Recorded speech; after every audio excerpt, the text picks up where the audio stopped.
Hello guys, welcome to my blog. Dear friends, मेरा नाम संगीता है और मेरी शादी को 5 साल हो चुके हैं। बिफोर मैरिड मैंने ही अपनी हायर स्टडीज़ कर ली थी। मैंने बीएससी नर्सिंग किया है। बीएससी नर्सिंग करने के बाद मैं एमएससी नर्सिंग करना चाह रही थी, पर एमएससी नर्सिंग करने के पहले आपको किसी न किसी हॉस्पिटल से एटलीस्ट 2 इयर्स का 3 इयर्स का एक्सपीरियंस की ज़रूरत थी।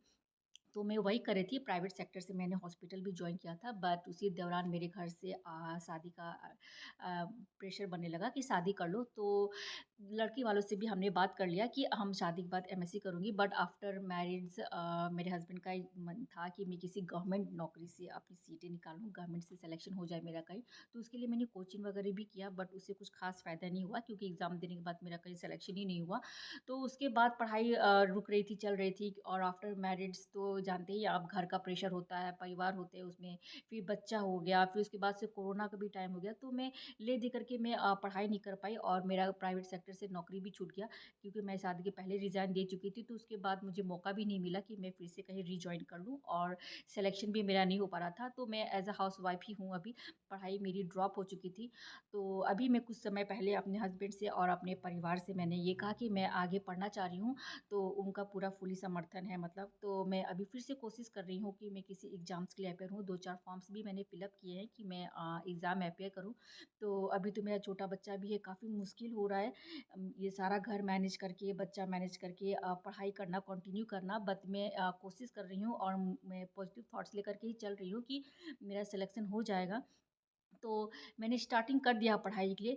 कुल मिलाकर के मैं ये कहना चाह रही हूँ कि अगर आप भी अपने घर परिवार में दब चुके हो, हाउसवाइफ हो, और आपका अपना सपना पूरा करने के लिए बहुत इच्छा है कि आप अपनी पढ़ाई को स्टार्ट करो और करो, तो मैं आपसे कहूँगी कि आपका सपना पूरा करने के लिए, आपको अपना सपना खुद ही पूरा करने के लिए आपको खुद अपना स्टेप्स उठाना पड़ेगा, अपनी फैमिली वाले को एनकरेज करना पड़ेगा, आपको खुद मोटिवेटेड रहना पड़ेगा, और समय निकाल कर किसी भी तरीके से आपको स्टडी करना पड़ेगा।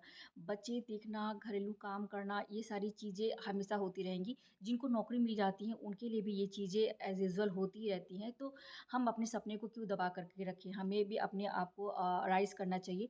तो मैं तो पूरा कोशिश में लगी हुई हूँ, और आपसे मैं बस यही कहना चाहती हूँ कि अगर आपके दिल में भी है ऐसा कुछ कोशिश करने का, तो प्लीज़, प्लीज़ आप कोशिश करें।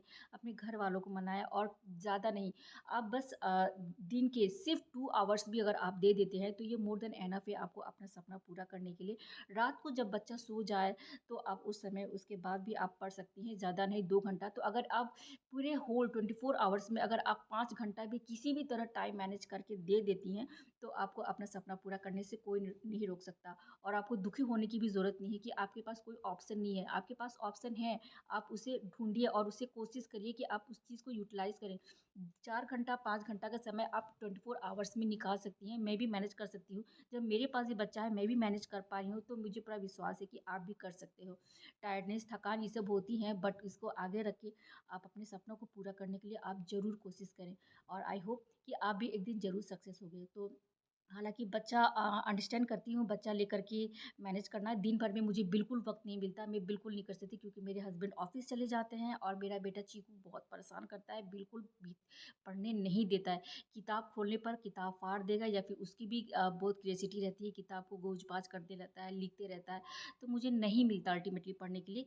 जब मेरे हस्बैंड आ जाते हैं 7 बजे, तो उसके बाद मैं चीकू को उनको दे देती हूँ, चीकू को वो देखते हैं, उसके बाद मैं किसी तरह टाइम मैनेज करके थोड़ा बहुत पढ़ती हूँ, और फिर रात को जब चीकू सो जाता है तब मैं पढ़ती हूँ। मैं इस तरह से अपना टाइम मैनेज करती हूँ। मैं बता रही हूँ कि मैं किस तरीके से अपने होल डे शेड्यूल में किस तरह से कहाँ से टाइम मैनेज करती हूँ, ताकि आपको भी आइडिया लग जाए, और क्या पता आपको भी मेरा टाइम मैनेजमेंट पसंद आ जाए, तो आप भी कोशिश कर पाओ। फिर उसके बाद से मैं जब चीकू सो जाता है रात को, साढ़े 10-11 बजे तक वो कंप्लीट सो जाता है, तो उसके बाद मैं फिर पढ़ती हूँ। कम से कम 2 से ढाई बजे तक पढ़ पाती हूँ क्योंकि मैं भी दिन भर का बहुत थकी रहती हूँ, टायर्ड रहती हूँ। तो मुझे भी नींद आने लगती है, एट दैट एक टाइम पे मुझे आलस लगने लगता है, तो मैं 2 से ढाई बजे तक ही टाइम दे पाती हूँ, फिर सो जाती हूँ।